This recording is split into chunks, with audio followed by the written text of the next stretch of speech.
چل هۆکار بۆ وازهێنان لە گوناه و تاوان. خاڵی 11 بیرکردنەوە لە پردی سیڕات.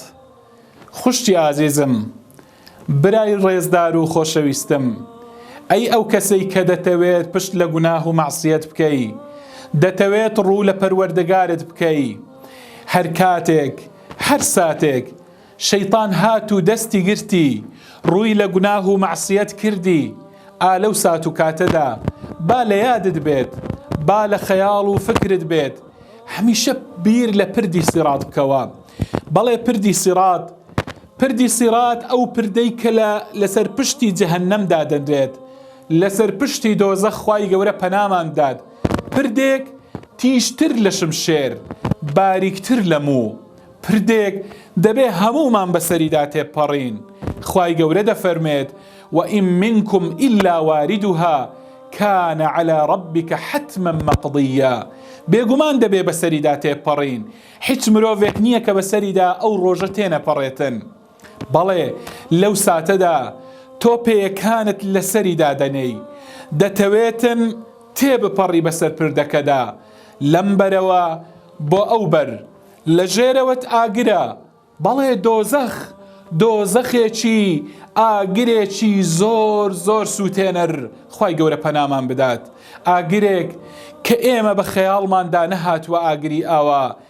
بەڵێ شوێنێکی تابڵەی تاریک، تابڵەی تۆقێنەر. بەڵێ تۆ بەسەر ئەمەدا تێدەپەڕی.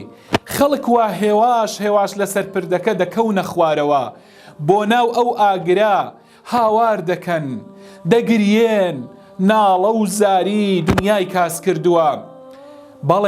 بەڵام لەم ساتەشدا هەندێک کەس زۆر بە جوانی بەسەریدا تێدەپەڕن، ناکەونە خوارەوە.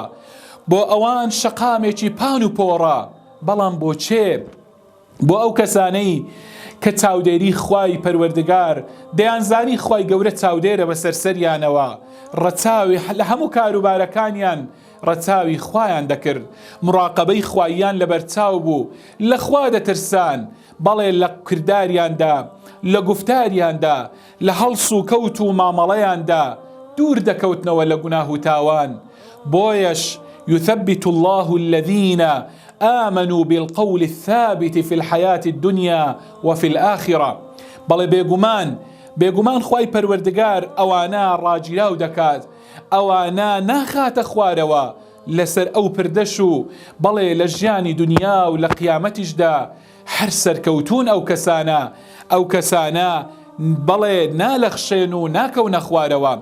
بەڵێ ئەلەوێوە تۆ لەو سات و کاتەوە نرخی نوێژ دەزانی، نرخی تاعەت و عیبادەتەکانت دەزانی، نرخی چاکە و چاکەکاری دەزانی. لەو ساتەدا لە هەر تەماشاکردنێکت پەشێمان دەبیەوە، ئەوەی کە گوناه و مەعسیەت بوو بێتن. لەو ساتەدا لە هەر وشەیەک کە لە ڕزامەندی خوا نەتگوت بێتن پەشێمان دەبیەوە لە هەموو کار و کردەوەکانت. ئەو ڕۆژەدا بەڵێ لەو ڕۆژە زۆر دەگریەی، بەڵام داخی گرانم، گریان هیچ سوود و فایدەیەکی نییە.